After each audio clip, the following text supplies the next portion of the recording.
Monsieur le Premier ministre, je vous invite à présenter votre déclaration de politique générale. Le Sénégal d'aujourd'hui, un modèle en panne dans une Afrique sacrifiée, un modèle de développement arrêté. 64 ans après son indépendance, le Sénégal est resté enfermé dans le modèle économique colonial, exportant ses matières premières, or, poisson, arachide, phosphate, zircon, pétrole et bientôt gaz, avec peu de valeur ajoutée et important les produits finis. L'énorme déficit de la balance commerciale de l'ordre de 5 300 milliards en 2023, presque 30% du PIB, se creuse d'année en année, montre combien notre économie est aujourd'hui peu compétitive.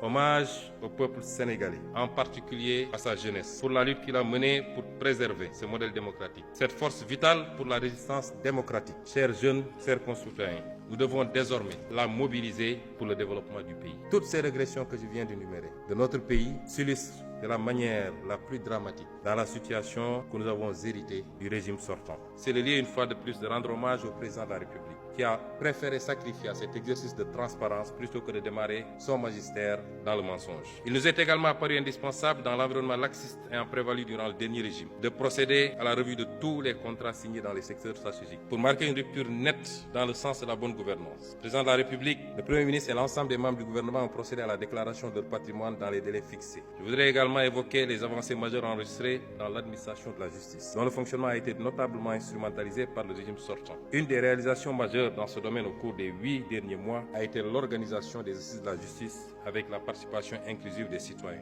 Les autres réalisations ou initiatives lancées ont trait à la protection des lanceurs d'alerte, la modernisation de l'administration pénitentiaire et la prise en charge judiciaire des dossiers des victimes de la période préélectorale. À cet effet, en plus de l'inscription budgétaire de crédits destinés aux victimes, il sera proposé à votre auguste Assemblée, dans les semaines à venir, un projet de loi rapportant la loi d'amnistie votée le 6 mars 2024 par la précédente législature. Pour que toute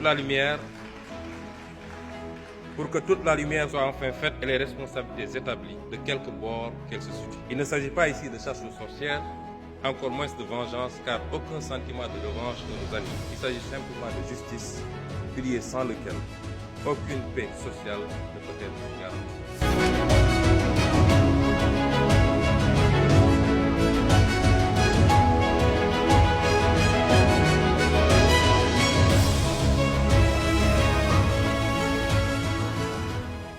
S'agissant de la souveraineté en matière de défense, le président de la République a annoncé la fermeture prochaine de toutes les bases militaires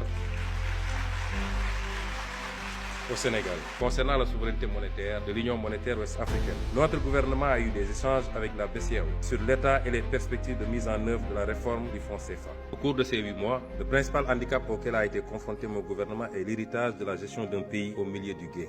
À l'image d'un bateau à bout de carburant dans une mer agitée. Jamais dans l'histoire du Sénégal, un pouvoir n'a été transmis dans cet état. Monsieur le Président de l'Assemblée nationale, honorable député, nous voilà à quelques encablures de la clôture de l'exercice budgétaire 2024, avec une loi de finances rectificative de vérité et de transparence. Gage de notre engagement de dire toujours la vérité à notre peuple, rien que la vérité et toute la vérité.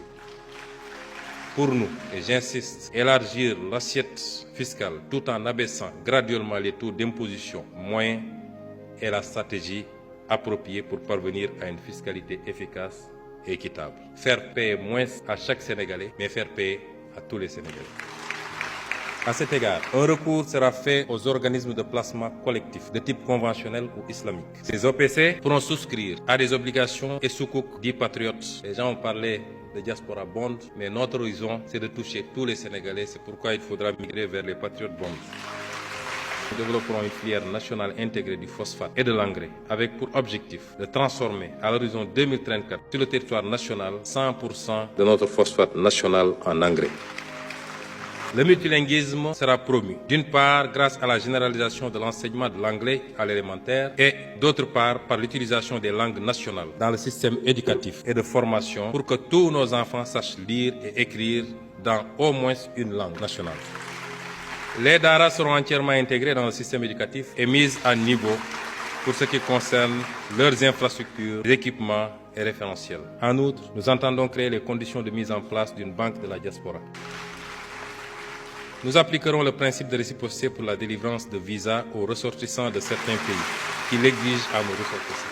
Une charte des libertés et de la démocratie sera adoptée pour renforcer les droits et libertés, ainsi que d'une meilleure inclusivité en intégrant automatiquement, par exemple, tous les citoyens de plus de 18 ans dans le fichier électoral lorsqu'ils se verront établir une carte nationale d'identité. Sur le plan politique, enfin, je vois des députés qui souffrent alors qu'ils sont tranquillement assis depuis 2 heures de temps. Vous avez exigé le gouvernement que vous méritez. Un gouvernement de rupture. Un gouvernement qui sert au lieu de se servir. Un gouvernement qui écoute autant qu'il ne parle. Un gouvernement de terrain et proche de chacun. Vous l'avez demandé, vous l'aurez parce que votre sacrifice de haut prix le mérite. Monsieur le Président de l'Assemblée nationale, Mesdames, Messieurs les députés, que Dieu nous aide à réussir cette noble mission. Vive le Sénégal et vive l'Afrique.